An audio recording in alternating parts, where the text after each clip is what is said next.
ჩვენთან არს ღმერთი.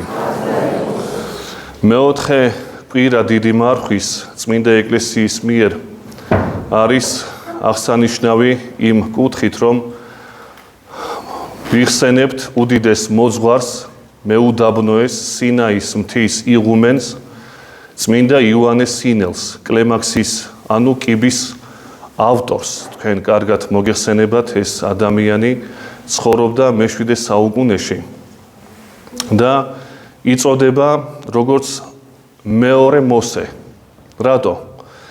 იმიტომ რომ ესეთი შედარებაა თავად მისი ბიოგრაფიის მიერ, რომ როგორც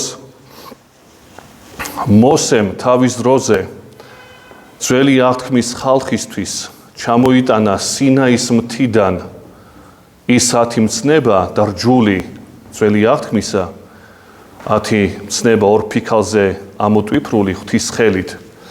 აი ახალი ისრაელისათვის, ესე იგი ისრაელი, ახალი ისრაელისათვის, როგორც ძველ ქართულ თარგმანშია, ჩამოიტანა მეორე ფიქალები საცხოვნებელი წიგნი იოანეს სინელმა. მოსეც და იოანეც სინაის მთაზე მოღვაწეობდნენ. უпроსორად მოსე კი არ მოღვაწეობდა, იქ მიიღო რჯული, მაგრამ შემდგომში, რადგანაც ბერ მონაზნობა დასახლდა იმ ადგილას, სადაც თავის დროზე იყო გამოცხადება ღვთისა მოსესადმი, აი ამ სინელ იღუმენს ეწოდება მეორე მოსე. იმდენად მჭვრეტელია მისი პიროვნება ღვთისმსულიერი. და მეორე, რომ ჩვენ ისტორიაში ჩარჩენილია და დარჩენილია იმის იქიდან გამომდინარე, რომ მას ეკუთვნის წიგნი სათნოებათა კიბე 30 თავად დაყოფილი. და ეს 30 თავი, ანუ კიბე სათნოებისა, არის მსგავსი ძველი აღთქმისა, ასევე ძველი აღთქმიდან აღებული სახე, სიმბოლოა. თქვენ გავხსოთ, როდესაც ესავის ხელისაგან გარბის იაკობი, რომ არ მოკლას მისმა ძმამ, იგი ლაბანთან, თავის ბიძასთან გარბის, რებეკას ძმასთან, ბიძამისთან გარბის და ბეთილში დაუღამდება იაკობს და იქ დაეძინება, ნახულობს სიზმრად აღმართულ კიბეს, რომელიც ღვთისმშობლის სიმბოლოა ერთი კუთხით და სწორედ ეს კიბეები არის სწორედ ის სათნოებები, რომელიც განვლო ჯერ იაკობმა, ძველი აღთქმის პატრიარქმა და უკვე შემდგომში იოანეს სინელმა. და ეს ადამიანები ძალიან ბევრია ჩაკარგული ისტორიაში, ასეთი მსგავსი ადამიანები. მაგრამ თუ კი ცნობილია მათი მოღვაწეობა, არის ცნობილი არა მათი ნებიდან გამომდინარე, არამედ სხვის იძულებიდან გამომდინარე.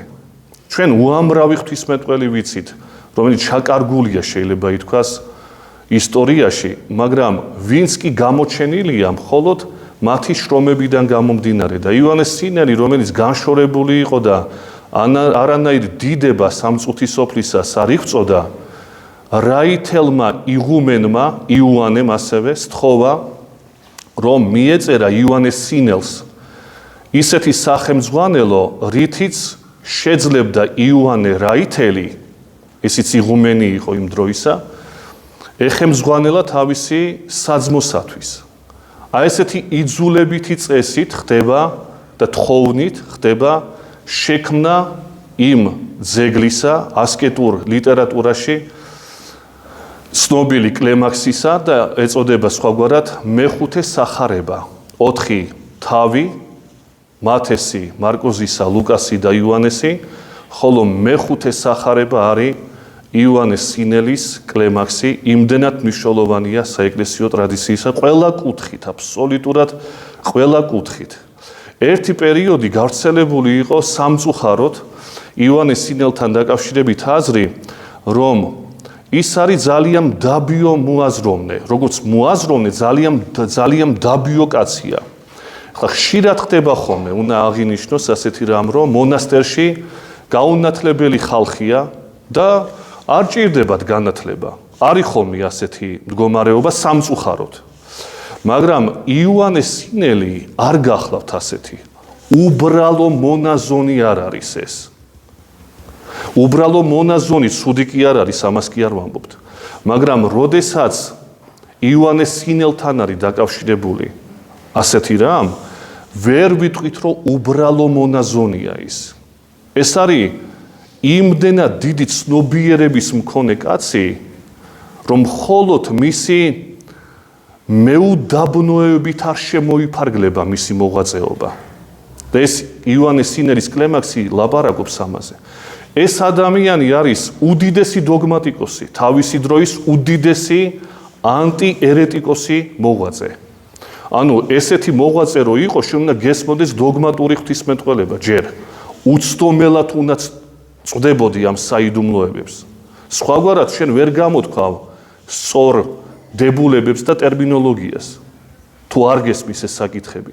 მეორე, ანტიერეტიკოსი. ანტიერეტიკოსი არის ისეთი მოღვაწე, რომელმაც იცის ერესების ისტორია. ჯერ ერესი უნდა გესმოდეს კარგად, დაუშვათ ორიგენიზმი. რა არის ეს ორიგენეს მწვალებლობა? და შემდგომ უნდა გამოთქვა შენი მართლმადიდებლური პროპოზიცია, რომ დაამხო ეს ორიგენე ან კიდე სხვა მწვალებელი. ანუ ეს ცნობიერება უნდა გქონდეს ასეთი. და არა მხოლოდ ამით შემოიფარგლება მისი მოღვაწეობა. იოანეს სინელი არის უდიდესი ფილოსოფოსი. ფილოსოფიის წარმართული გაგებით. წარმართული გაგებით როგორ? განა წარმართულ გაგებას ეთანხმებოდა, არამედ იცოდა წარმართი ავტორები ძალიან კარგად. და წაგიკითხავთ დღეს ამას, საიდან გამომდინარეობს მისი აზრები. და დიდი ტერმინოლოგია ძალიან. ხო, ისი თქვა გვინდა ახლა. არა უბრალო მოღვაწე, არამედ შეიძლება ვთქვათ გათანაბრებული კაბადოკიელ მამებთან. როგორიც იყო ბასილი დიდი, უდიდესი ცნობიერების კაცი. გრიგოლ ღვთისმეტყველი, უდიდესი ცნობიერებისა. გრიგოლ ნოსელი, წმინდა იოანე ოქროპირი. შემდგომში ჩვენი ქართველები, ექვთიმე ათონელი. ეს მხოლოდ მოღვაწე ბერები კი არ არიან, ეს არის უდიდესი ღვთისმეტყველები.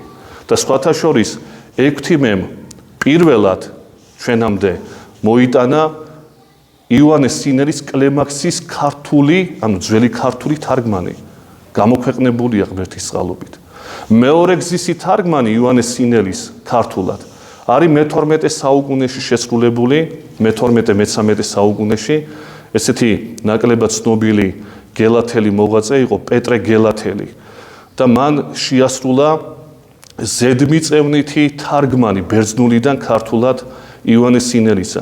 არის პეტრიწის თარგმანი კიდე, ოღონდ გალექსილი და კიდე სხვა, მაგრამ ნუ ძირითადი მაინც ეს არის პროზაული სტილით, ექვთიმე ათონელი, შემდგომში გიორგი მთაწმინდელი, უდიდესი ღვთისმეტყველთაგანი, ეფრემ მცირე, ესენი სულ მონაზვნები არიან, მაგრამ არიან უდიდესი ღვთისმეტყველები.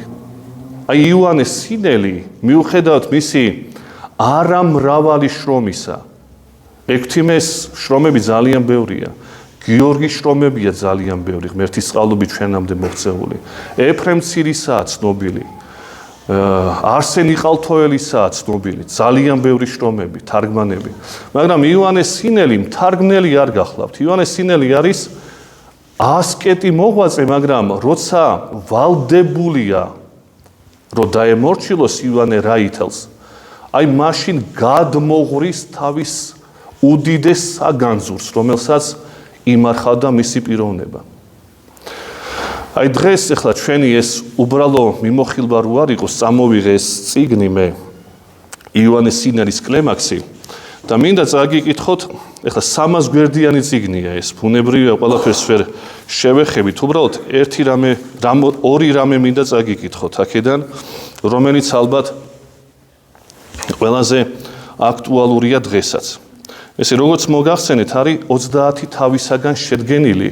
მესამე თავში, ესე ეწოდება ამ თავს, უცხოობისათვის. ძალიან ლაკონურად, მარტივად, გასაგებად, მაგრამ სიღრმისეულად არის გადმოცემული სიზარმაცის ვნება და ჩვენი დამოკიდებულება სიზარმაცისადმი.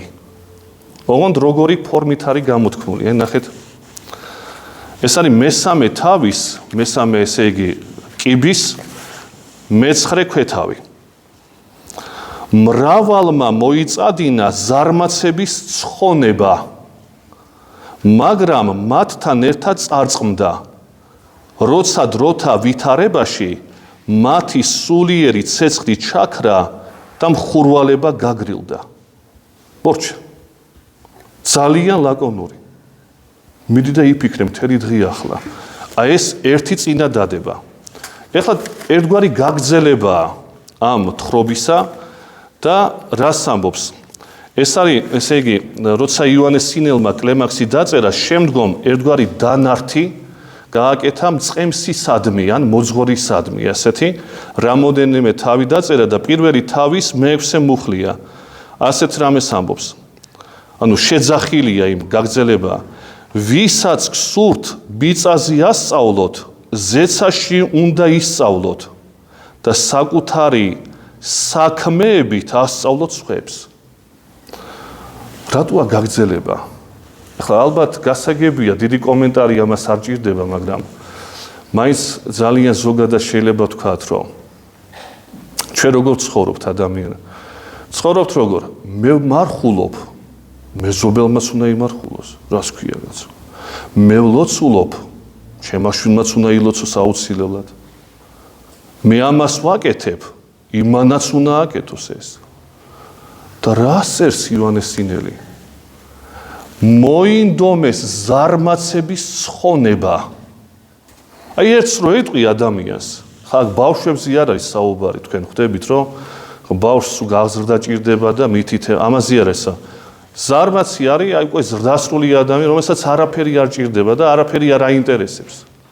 და ხშირად ადამიანი მე ხო ვაკეთებ ამას და იმ ზარმაცს ჭკუა უნდა ვასწავლო ახლა მე. და ცხონება გადაუწყვიტავთ ადამიანებს ზარმაცებისა. და თვითონ წარწყმდნენ მათთან ერთად.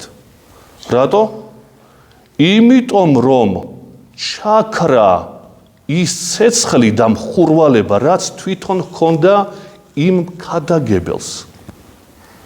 მეზობელს რო უკადაგებ და სხვას რო დარბი ხარ და არიქა მომაქცეველი ხარ, შენ თვითონ ჩაქრები ხვალდაზე. და რითი უნდა უკადაგო რა ეს წინაამდეგარი ქადაგებისა? წინაამდეგარი არის იოანეს სინელი ქადაგების. უბრალოდ ამბობს ესეთ რამეს, რომ როცა შენ სხვა სასწავლი ზეცაში უნდა სწავლობდე თავად და უმეტესად შენი საქმეებით ქადაგებდე. აი რაც წერია აი ამ გაგრძელებაში. და არა ისე თავს რო ვახვევთ ხოლმე, გინდა თუ არა, მე როგორც ვარ, ისე უნდა იფიქრო შენც. ცხონება რო გადაუწყვიტავს კაცს. შემდგომში კი არა, უფრო ადრე ანტონი დიდი ამბობს თავის დარიგებებში, ანტონი დიდის დარიგებები არის სათნოებად მოყარეობაში, ესეთი ფილოკალია წიგნი კრებული მონაზონთათვის. აი პირველივე ავტორი არის ანტონი დიდი და ერთ-ერთ თავის გამონათქვამში 170 გამონათქვამია. იქ ეს რამეს ამბობს, რომ მოკამათე კაცო, ნუ ეკამათები. რატო მოკამათია იმას? მოყარია ამ კამათისა. ნუ ეკამათები, რატო? იმიტომ რომ შენ თვითონ დაზიანდები და ჩაქრება ის ცეცხლი შენში, რაც გაქვს. ანუ აქ საუბარი რაზეა, რომ ჯერ შენ თვითონ უნდა შეინარჩუნო ცეცხლი, მხურვალება, შინაგანი ღვთისადმი. და ისე უთხრა სხვას, მოისმენს, ხუთჯერ უთხარი თუ მოისმენს. ერთი დღე დაუთმე თუ მოისმენს. ერთი კვირა დაუთმე. მაგრამ თუ იმას არ ესმის და იმას არ უნდა, აი ხშირად ვეუბნებით, დილის ლოცვა, საღამო არ უნდა ადამიანს. იმას ვერ გადაყვები ადამიანი. შენ თვითონ დაზიანდები და მაგიტო. და მე წახვალ ეკლესიიდან მოგვეზრდება, როცა ჩაქრება ის ცეცხლი შენში. და ისე გამოვა, რომ სხვას უკადაგებდი და შენ თვითონ ამ მდგომარეობაში აღმოჩნდი. იმიტომ რომ ზეცაში არ სწავლობდი თავად. და ყველაზე დიდი მქადაგებლობა არის საქმიანობა ჩვენი. და არა სიტყვის მიერი, თუმცა ის მნიშვნელოვანია, რა თქმა უნდა. მაგრამ უნდა ვიცოდეთ, ვისადმია მიმართული ეს ყველაფერი. თუ ზარმაცებისადმი, აი დაგემართება, რასაც იოანეს სინელია. რატო ამბობს ამას? იმიტომ რომ წინამძღვარი, ანუ იღუმენი, იმ დროს კი არ ხდება, როცა ბავშვია. ის მონაზვნად აღიკვეცა 16 წლის ასაკში. მიდის მონასტერში და მთელი ცხოვრება არ ჩანს. და მე როცა აღირჩევენ მას წინამძღვრად, აი მაშინ დაახლოებით არის 60 წლისა. აი მაშინ წერს ამ კლემაქს სათქმელებათა, ანუ გამოცდილებიდან გამომდინარე. ეს სუფთა გამოცდილებიდან გამომდინარეა, რასაც ახლა ვკითხულობ ჩვენ. მის წიგნიერებაზე არ მეტყველებს არაფერი, აი ამ გამონათქვამში. სუფთა გამოცდილებითი ცხოვრებიდან გამომდინარე. მაგრამ ჩვენ ვთქვით, რომ ეს მხოლოდ გამოცდილების კაცი არ იყო, ეს იყო ძალიან დიდი ჭკუის კაცი, ფილოსოფოსი შეიძლება ვთქვათ, უბადლო ფილოსოფოსი. მაგრამ ეს არ ჩანს, იმიტომ რომ ფილოსოფიურ ტრაქტატს არ აწერს. ეს არის სათქმელებათა კიბე. ისე უნდა შეარწყას ფილოსოფიაც და ღვთისმეტყველებაც და ასკეტიკაც, რომ გასაგები იყოს იმათვისაც და მონაზონთათვისაც. აი საჩანს მისი უდიდესი განათლებულობა, ეხლა დოგმატიკოსობაზე არ საუბრობთ, აქ კიდე სხვა წასაკითხი იქნება, რომელიც ალბათ დატვირთვავს ჩვენ სათქმელს, მაგრამ აი ერთი მინდა წაგიკითხოთ, რას ამბობს და სად არის წყარო ამ ყველაფრისა. ეს არის მეექვსე თავი, ანუ მეექვსე კიბე, რომელსაც ეწოდება სიკვდილზე ხსოვნის შესახებ, სიკვდილზე ფიქრის შესახებ, ასე ეწოდება 31, ანუ სულ ბოლო ქვეთავია. ასეთ რამეს ამბობს. საოცარია, რომ წარმართებიც იმავეს ფიქრობდნენ და ამბობდნენ, რომ სიბრძნე სიკვდილზე ფიქრში მდგომარეობს. ეს ფიქრია ჩვენი მორწმუნეების გამწმენდელი მადლითა უფლისა, რომლის არც დიდება უკუნითი უკუნისამდე ამინ. თითქოს არაფერი მაუწყებელი რა არის აქ დიდი გონებისა. კაცი იტყვის. ერთი წინადადება, მეტი არაფერი. მაგრამ ამ წინადადებას ქვე შრეები რო გავმარტოთ, აქვს პლატონის ფილოსოფია. ნახეთ როგორ ამბობს. ჩვენ რასაც ვამბობთო, ჩვენი მაცხოვნებელი რწმენიდან გამომდინარე, რომ ფიქრის სიკვდილზე აუცილებელია, ამას წარმართი ფილოსოფოსებიც ამბობდნენ. ესე იგი, წარმართებიც იმავეს ფიქრობდნენ და ამბობდნენ, რომ ნახეთ, სიბრძნე სიკვდილზე ფიქრში მდგომარეობს. სიბრძნე რა არის? სიბრძნე აი ჭკვიანი ვარ და აბა ფული როგორ ვიშოვო და სახლი აბაშენო. ეს კი არის სიბრძნე. სიბრძნე წარმართებიც მსგავსად ჩვენისა ლაპარაკობდნენ, რომ მდგომარეობს სიკვდილზე ფიქრში. და ვინ არის ამისა, ვინ წარმართები ამბობდნენ? ვინ არის ამისი ავტორი? პირველი ისტორიაში, ფილოსოფიის ისტორიაში წარმართი, ეს არის პლატონი. რომელიც ესეთ რამეს ამბობდა. მრავალი დიალოგი აქვს მას დაწერილი და ერთ-ერთ დიალოგში აქვს ესეთი თქმა. დიალოგს ეწოდება ფედონი. სოკრატეს სიკვდილი აღწერილი მანდ. ათენელებმა მიუსაჯეს სიკვდილი სოკრატეს, იმიტომ რომ მრავალი ღმერთი უარყო, უცხო ღმერთები შემოიტანაო, გაარყნა ახალგაზრდები ამით და ამის გამო ათეიზმი მაშინ ისჯებოდა რომის იმპერიაშიც და საბერძნეთშიც. თუ ათეისტი იყავი, შენ იყავი ღირსის სიკვდილისა. სოკრატეს ეს მიუსაჯეს. ათეიზმი, უпростоრად უცხო ღმერთების შემოყვანა, ერთი ღმერთი თქვა მან, მრავალი ღმერთი არ გვინდაო. და ესე ათეისტი ხარ შენ. მიუსაჯეს სიკვდილი. და კვდება ეს სოკრატე. და როდესაც ბოლო დღეა, მივლენ მოწაფეები.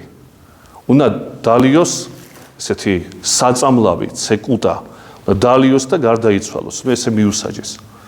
და იმის ნაცვლად, რომ დამწუხრებული იყოს ეს კაცი, მოწაფეები ხედავენ მხიარულია. და იწყება დიალოგი სოკრატესა და მოწაფეებს შორის. პლატონი არ არის ამ დროს. პლატონი მისი მოწაფეა, მაგრამ იმ დროს არ იმყოფება. ფედონისაგან იღებს ინფორმაციას. და აი ერთ-ერთი მონაკვეთია ძალიან მნიშვნელოვანი. ბევრია, მაგრამ ერთ-ერთი მნიშვნელოვანი ჩვენ თემასთან დაკავშირებული. ამბობს ესეთ რამეს სოკრატე. სიმია არის სახელი მისი მოწაფისა ერთ-ერთისა. როგორ გგონია შენ, ვინ არის ჭეშმარიტი ფილოსოფოსი? შენ თქვი სოკრატე ეუბნება. ჭეშმარიტი ფილოსოფოსი ის არის, რომელიც ნახევრად ცოცხალია და ნახევრად მკვდარი. როგორ ეკითხება?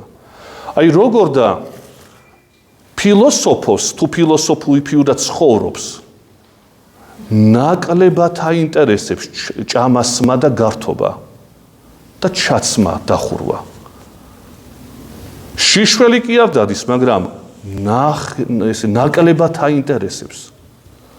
მისი გონება ამაზე არ მუშაობს, რაც სხვა ადამიანების ტვინი. და თუ იმას მოკლებულია, რაც ადამიანებისთვის წარმოადგენს სიცოცხლეს, ჭამასმა, გართობა, ეს ხო სიცოცხლეა. ამას არ აინტერესებს ეს რაღაცეები. რაც საჭიროა კი, მაგრამ დანარჩენი არა. და აქედან გამომდინარე, ხო ნახევრად ცოცხალი გამოდის იგი და ნახევრად მიცვალებული. ნამდვილად ასია. და თუ კი მოვიდა სიკვდილი ჩემთან, სოკრატე ამბობს, რატო უნდა გავექცე მას, რომელსაც მთელი ცხოვრება ველოდებოდი მე. მე-6 საუკუნეა ქრისტეს შობამდე.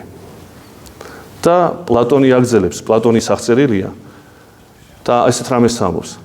ჭეშმარიტი ფილოსოფოსი სხვა არაფერს აკეთებს, თუ კი ჭეშმარიტია იგი, თუ არა ემზადება სიკვდილისათვის. ახლა წარმოიდგინეთ, ახლა რაც ჩვენ ვთქვით, ესე ძალიან მოკლე, მიმოხილვითი ეპიზოდი ფედონიდან და ამ კაცს იონეს სინელს ერთ გამონათქვამში აქვს ეს ფედონი ჩატეული. აი სოკრატე და პლატონი ზეპირად იცის ამ კაცმა, შეიძლება ვთქვათ. და რას ამბობს, რომ ჩვენ ხო ველოდებით და ვემზადებით სიკვდილს. და ის მარტო ჩვენ კი არა, ის წარმართი ფილოსოფოსებიც ამას აკეთებდნენო. და არა მხოლოდ ელოდებოდნენ, არამედ სიბრძნე ჭეშმარიტი მათთვის არის სიკვდილში მზადება, სიკვდილისათვის მზადება. აი ეს არის სიბრძნე მათი. შემდგომში ივანე დამასკელმა თავის დიალექტიკაში გაიმეორა ეს და ძალიან ბევრჯერ იმეორებენ წმინდა მოძღვრები. მაგრამ როგორი მნიშვნელოვანია ეს. როგორი ტვინი უნდა კონდეს ივანეს სინელს. და ეს ყველაფერი წაკითხული დამუშავებული კონდეს და ამავე დროს უდიდესი განდეგილი იყო. და ამ ყველაფერს იტევდე ერთ ტვინში. მოძღვარიც იყო ხალხის, იღუმენიც იყო, წინამძღვარიც იყო, დოგმატიკოსიც იყო, მლოცველიც იყო და ამავე დროს ფილოსოფიაც კარგად იცოდა, შეიძლება უკეთესათაც იცოდა. უბრალოდ მე ვიპოვე ერთი გამონათქვამი წარმართების გამომთქმელი. შეიძლება სხვაც რაღაცა კონდეს ისეთი, რაც შეიძლება გამოგვეპარა. მაგრამ აქ ჩანს ძალიან დიდი მისი განათლებულობა ფილოსოფიაში თან. საღვთისმეტყველო კი არა მხოლოდ. საფილოსოფოსო მეცნიერებაც. აი ესეთი მამები ყავდა ჩვენ ეკლესიაში და ყველა დროში ასეთი მოღვაწეობა იყო კურთხეული ეკლესიის მიერ. კვლავ გავიმეორებთ. არა მხოლოდ პირჯვრის წერა და სანთლების სანთება. არამედ შინაგანი მუშაობა ადამიანის. მაშინ ხდის ადამიანს ნორმალურ ქრისტიან ადამიანად. როდესაც მხოლოდ გარეგნულზეა საუბარი, ნაყოფის მომტანი არასოდეს არ იქნება. გარეგნული ხვალ და ზეგ დაინგრევა, გარეგნულია. ეს ადამიანები გამოცდილებაც რამხელა ქონდა და ვერ შეანგრევდი ამათ. ძალიან მტკიცენი იყვნენ. რატო? იმიტომ რომ რაც მათ ცხონებას ეხებოდა, ყველაფერი იცოდნენ. ისე იგი რა, მე არ ამჭირდება წარმართობა. მე რაში მჭირდება, მე უდაბნოე ვარ და იქ სადღაც ორიგენიზმის პრობლემა რო არის და არიანელობისა და ნესტორიანიზმისა, მე რაში მჭირდება, ვინ მეხება, ვის ეხება ეს? მე რაში მჭირდება ეს? აი როცა შენ ესეთი საკითხები არ აღჭირდება, შინაგან კაცს ვერ ზრდი. ხარ გარეგნული. ამიტომაც არის მე რაღაცა დაქცეულობა. სისუსტე შინაგანი. ახლა წარმოიდგინეთ, იოანეს სინელს ცხოვრებაში მოწყენილობა ექნებოდა? სასოწარკვეთა ექნებოდა? სადეცალა კაც ამისთვის. რეებით იყო დაკავებული ადამიანი. ამას გვეუბნებიან წმინდა მოძღვრები. აი მიუხედავთ იმისა, რომ თითქოს ლიტონი მონაზონია, უდიდესი ღვთისმეტყველ ფილოსოფოსი ჩანს ჩვენ სინაში. და ამავე დროს უდიდესი დაკავებულობისა. იმას არასწალია ვიღაცას დაუჯდეს ახლა და იქ რა ხდება, როგორ ხდება. სადასალია კაც რეებს კითხულობდა. რაზე მეცადინეობდა. სად მოიცდიდა ესეთი ადამიანი ამ ყველაფრისთვის, უაზრობებისთვის. ამიტომაც მტკიცე იყო. ხშირად ჩვენგან განსხვავებით. დაგლოცოთ ღმერთმა და იოანეს სინელი, ეს უდიდესი მოძღვარ, წინამძღვარი, ქრისტიანი ბერი, სინაის მთის მეორეთ მოსეთ წოდებული იყოს ყველა შემწე და მფარველი. დაგლოცოთ ღმერთმა, ჯვარი გეწეროთ.